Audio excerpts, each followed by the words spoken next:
Hiya folks, a lot of you reached out and said that these are illegal number plates on this. Well, I went out and got a new pair. Let's put these on.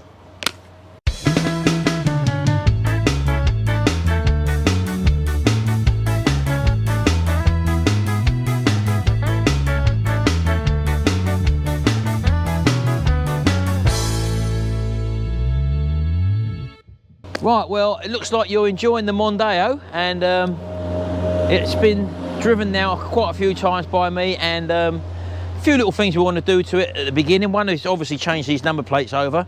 I didn't go for the GB logo on there, because the Euro flag on there anymore, because we're just basically not in the EU anymore. So I've just got a pair of standard number plates to put on it for the moment. And I've also had a message on one of my, well, on my last video, on this one, the first video I put out, from a chap called Chaz Coombs. Now Chaz reached out to me and said that he makes up the little relay kits for the folding mirror trick that you can do, and he's going to send me the kit and a few other little bits and pieces, so he says as well. So Chaz Coombs has also got an ST220, and he's done quite a few videos on the ST220 if you want to go and check out his channel as well. And as you probably know myself, I'm not new to Mondeos anyway. I've got a playlist full of Mondeo repair videos. We've had two or three of them, me and Sharon, over the years, and I've done all work from like central locking on them to taking the front subframe out, taking the gearbox out, and changing the clutch and dual mass flywheel, all on my channel in the Mondeo playlist if you want to have a look at them. But as I say, this is a new beast, so there is a couple of little things which I need to do to it. One is going to be to change the wheel colour. Some of you like these, some of you are with me on this one, so I'm going to get these changed. But what I also need is these caps, you know, these centre caps that go in there. Well, I've had a look on eBay at the moment, and there's a few old, really poor condition cap sets for about between 20 and 45 pounds. I know I can refurbish them, but as I say, I'm just waiting till I see a pretty decent set on there, and I'll probably buy them as well. I want to get these nuts taken off. I don't like these original nuts there, so I'm after a new set of wheel nuts, and I definitely don't want them on there. That's the lockable ones. I've had serious problems in the past with lockable wheel nuts, and getting off. I think that was on the Mondeo as well, funny enough. So I've done a set of videos on getting one of these lockable things off when they break and whatever. So yeah, that's that. The ones I had were the Magard ones, if I remember rightly. So I'm on the lookout for a set of them caps, if any of you have got any of them floating about. And one thing I also didn't realise is that underneath these, they've got a pool light under there. So at night time, when I took it out at night time, that actually looked really good. That lights up all down this area as well, sort of thing. So that's really nice as well. And yeah, as I say, we'll have a little look around it pretty soon. But one other issue it's got, which apparently is a very common problem on these 3 litre V6s. I think the Ford Puma's got it as well. And when you drive it along sometimes, you get I thought it was an initial front wheel bearing noise. It's like a heavy droning noise. And I've done a bit of research on it, and it's called moosing. And that means that there's some sort of pressure build up or something in the air intake, and it makes like a mooing noise, like a moose or a cow or whatever at a certain part of the rev range. Some cars do it when it's from cold on tick over. Some cars do it when it warms up. This apparently does it when it's warmed up and around the 30 miles an hour speed. And I'll try and catch it on film for you. In fact, we'll probably take it out for a little bit of a ride in a minute, and you can hear that noise. But I looked on YouTube, and under ST220 moosing, there's virtually no videos explaining how to fix it, sort of thing. So I went into the forums yesterday and had a look in the forums, and there is some conflicting information in the forums. A lot of people talk about the air idle valve, which is the cause of the problem. Some say it's a rubber pipe that sort of the walls give in, causing the noise to reverberate. Some people say extend a certain hose in there and that cures the problem, but the bottom line is there's no videos on it. So what I'm going to do is I'm going to film what I do. I've ordered a new, I think it's an air idle valve or something like that. I've ordered that, and I'm waiting for that to come, so we'll put that on and we'll see if that does the job. So we'll create a series of videos on the common problem with these 3 litre V6s with the moosing sound. You'll find, as I say, you'll find loads of stuff in forums, all conflicting. Let's get a video done, let's get it sorted out. Let's try and help other YouTubers out and other people with these cars to get to the bottom of the problems, because it's so conflicting in forums. And so that's what we've got coming up as well. But first of all, let's get these number plates off. These are only stuck on with double-sided tape, I gather, because I can move them about. There's no holes in the front of them. There's no holes in these ones, so I might just do that for the moment, put them back on. I'm not too sure whether or not to spoil the aesthetics of a number plate with the letters and stuff like that by fixing them on up. I think these 3M double-sided tapes now are very, very durable and strong, and that's probably the way I'm going to go. So let's get these off and put the new ones on and just get it legal. Right, now, these are literally, as I say, just stuck on. If you just pull it gently, the sponge should separate a little bit, and it should come off all right. There we go. I see, even the originals there look like they were stuck on, so there is hole provision there for 2 screws, so I could possibly do that, couldn't I? But for the moment, I think I'm just going to put some strips down there, just like this. Just get it on there first of all. At least we know we're legal then, so let's pull that out of the way. So what would that look like on there? Yeah, so that's going to cover up okay on there. They got like a clear film on them at the moment, so I'm going to leave that on just for the moment until I actually fix it on. I don't know whether or not, if I hold that where it was, there, so I think the holes actually come in between letters sort of thing, so I'm not too sure whether or not to do that or not. And I haven't got any of the screws anyway, so I may need a black screw for that one and maybe a yellow screw for that one. I'm not sure yet, so I'm going to go with sticking it on just like it was. I don't see a problem with that at the moment, and I'll come back to you in a second.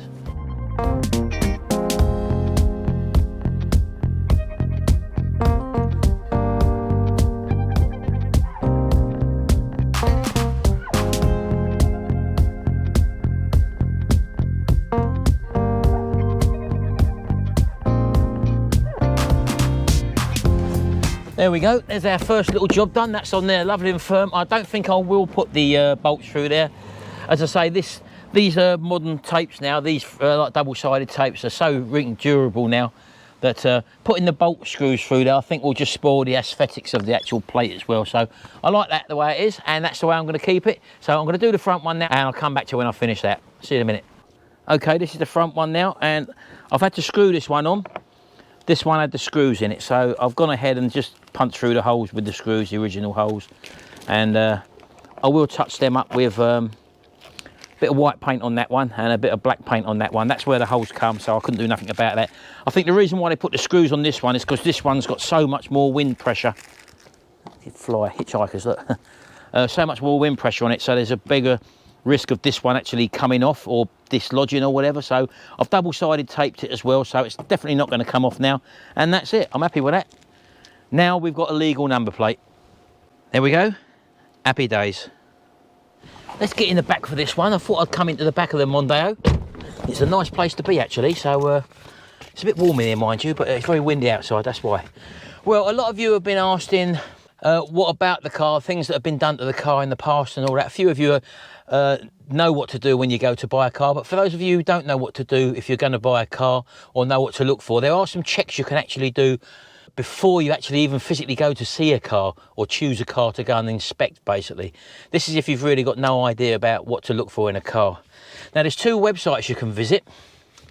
One is the direct.gov website, or the .gov website. If you type into your search browser mot.gov and press search, you'll find the government website where you can basically check the MOT history of a vehicle going back many years and see if it's passed or failed and what it's passed on, what the advisories have. This is in the public domain, this information, so it'd be very prudent before you go to look at a car and waste time going to look at a car, or even before you spend any money or part of any money, best to go to one of the direct.gov website and do an MOT check on the car by typing in the registration number of the vehicle you're intending to look at, pressing search, and then you'll see it all come up. I already done that to this car, so I had a good history of the car going back. Now I've actually got it here, for example. That's the website, the .gov website there, as you can probably see. And I've got MOT history right up to the present day.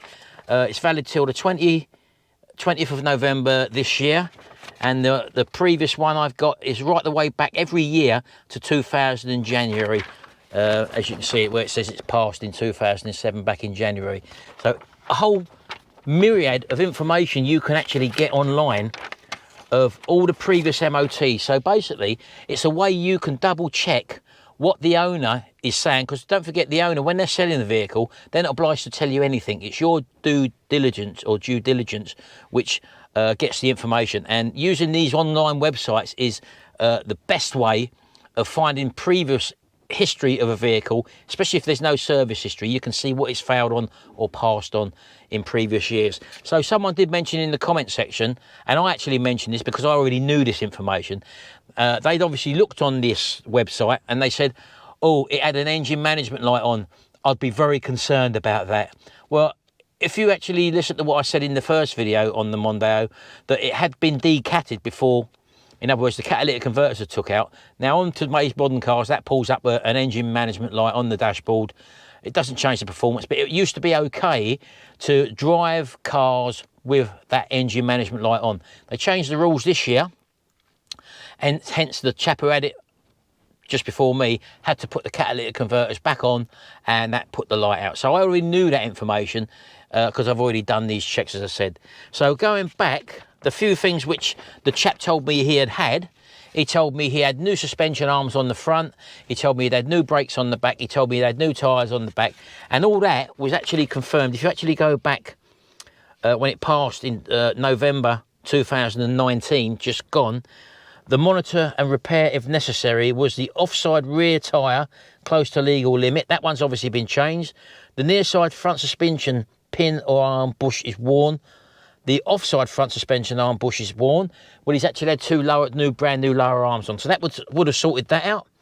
And the near side rear brake, service brake is binding, but not excessively. That was the one on this side, and as you can see, it's already had brand new rear, well, both calipers brand new on the back. That was last year.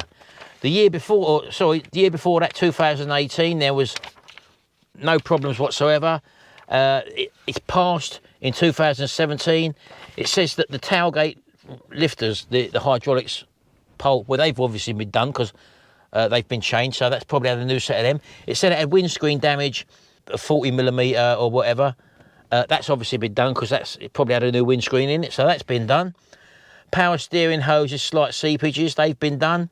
Front discs worn and pitted. Well, we know the front brakes have been done as well. Rear discs worn and pitted, that's been done. Exhaust corroded, that's obviously been done. That was in 2017. I told you when we looked underneath it, it looks like it's had new pipes on the back. Tyres it's had as well. It failed back in 2017. It had new tyres on it, obviously. Coil springs, it's obviously had new coil springs as well because the front ones were broken there.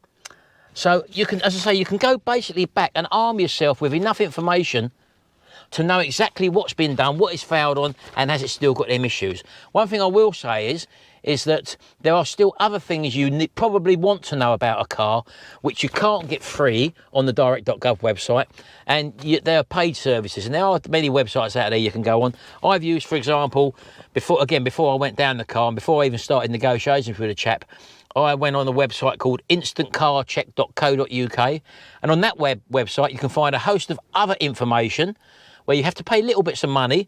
The stuff I done, I just paid for their basic service, which was £2.95. And the things I was interested in finding out, had it been in an accident? Has it been recorded like Cat D or Cat C or whatever? So I wanted that sort of information. Isn't really in the public domain. You have to really pay for that sort of stuff. So £2.95 isn't, it's a prudent to have it done. So I paid for the £2.95 check, and I was able to see when the number plate was changed. I've got the information here that was changed on the 6th of the 4th, 2018, because it's a private plate on this one. It stayed with the, and I can see the original number as well back in 2004 when it was first registered on the 15th of the 1st, 2004. So I can see that there's been no adverse problems with that. It's just had a number plate change and it's a private plate. The other thing I wanted to know, it says there are no advisories. There is no adverse data recorded against the number plate I provided. However, they're trying to get you to buy more of their products. They can do an outstanding finance check. Well, I didn't pay extra £4.99 for that because it's an old vehicle at the end of the day. If I was buying a newer car, yes, I would probably pay the extra £4.99 so they can do a finance check to see if there's any outstanding finance on it.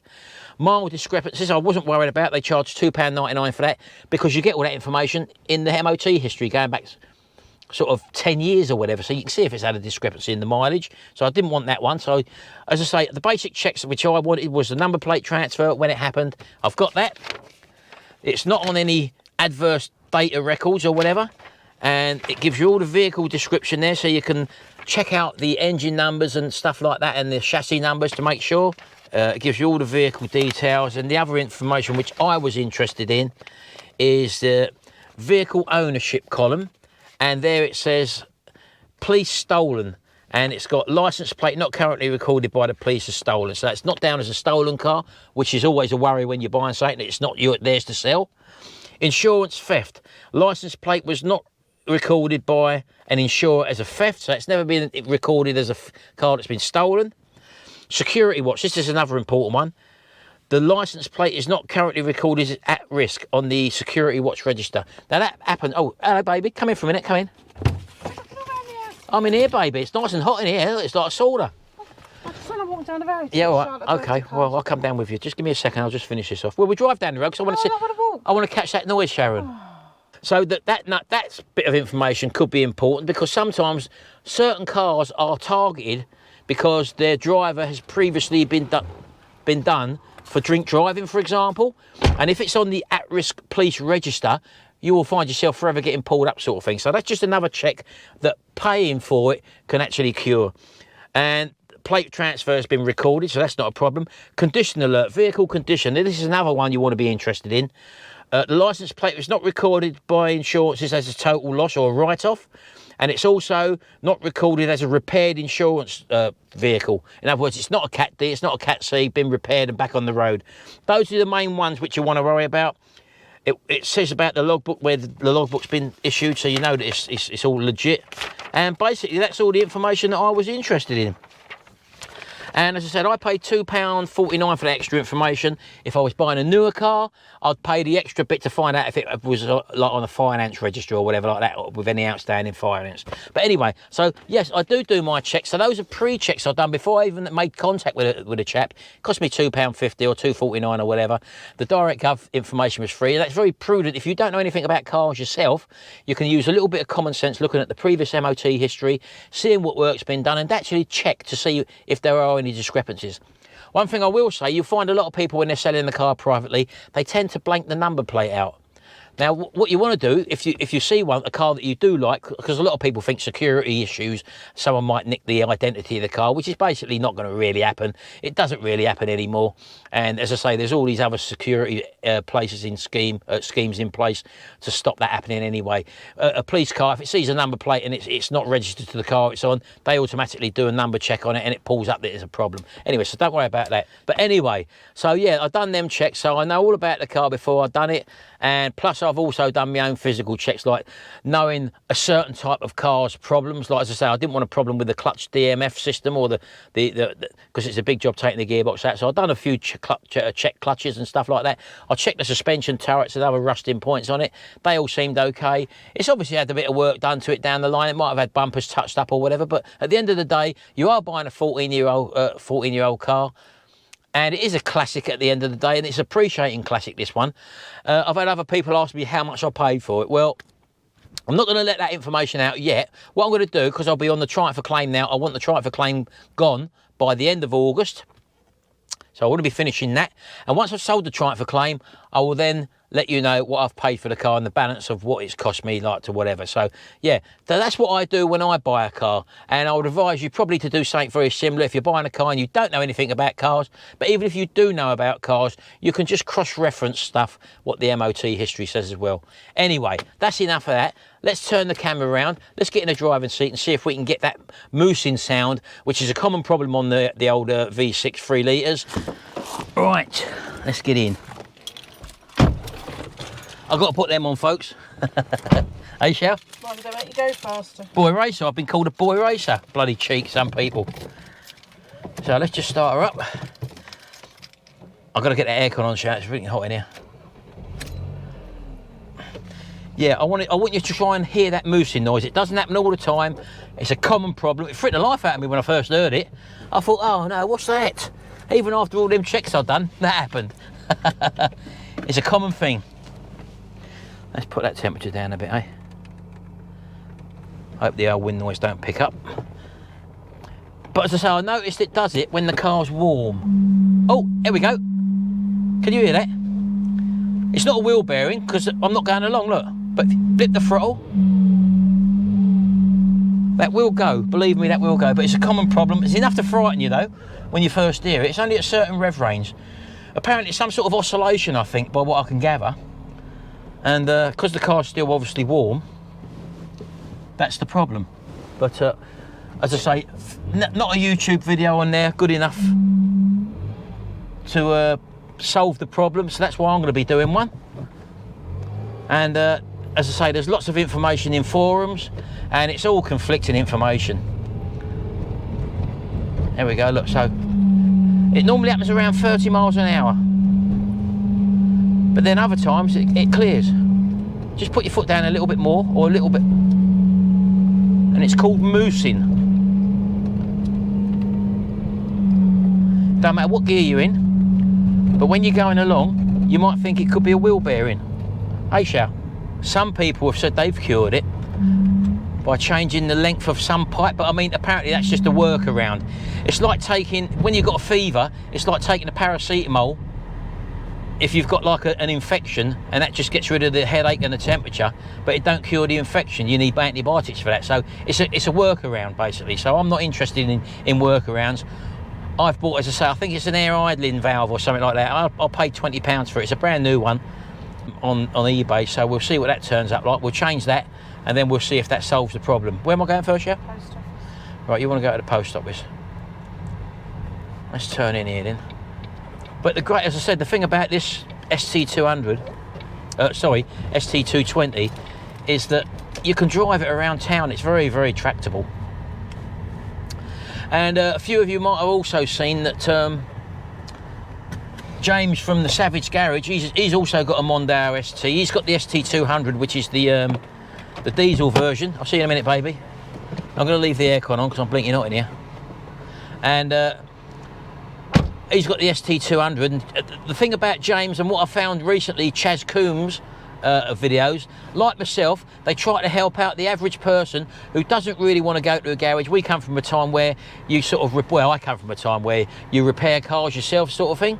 And things like the Mondeos are ideal for that. They're getting on a bit now, 14 years. You can still do work to them yourself.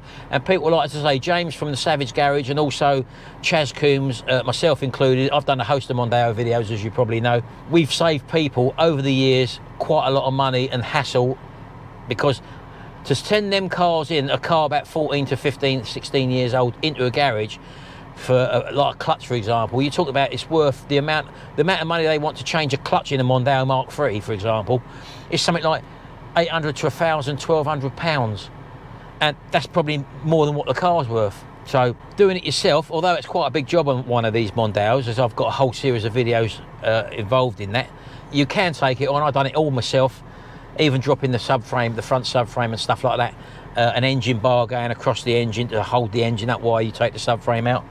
I'll tell you what, let me open that window a bit and let's turn it off because it's a bit noisy. You can't hear it, but I can hear the blowing noise, and I don't know whether that's coming out on the speaker or what. So yeah, anyway, so this is it. This is the Mondeo. We've got our first little issue with it.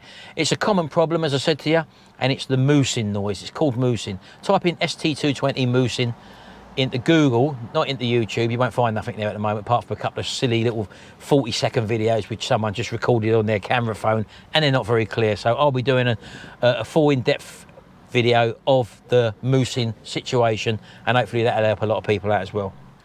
Yeah, look, here's one thing I wanted to show you as well. Here's the mirrors. I've got obviously the window open at the moment, but when you shut the car, from the inside of the car, if you just pull that lever down, it will bring both of your wing mirrors in. So you'd have to do that obviously before you got out of the car if you want to park it. But let's just push it back again. But it is possible on the key fob, when you press the locking thing when you're outside the car, those will automatically flip back in as well, and that's the little relay kit that Chaz Coombs provides. So that's what I'm going to be using anyway. Okay, baby? Right, let's go. Well, I think we'll leave this video here today anyway, so don't forget, check out my other videos.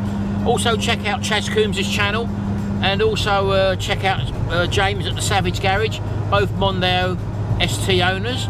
And we'll see you in the next video, and until then, bye for now. Say bye, baby. Bye, baby.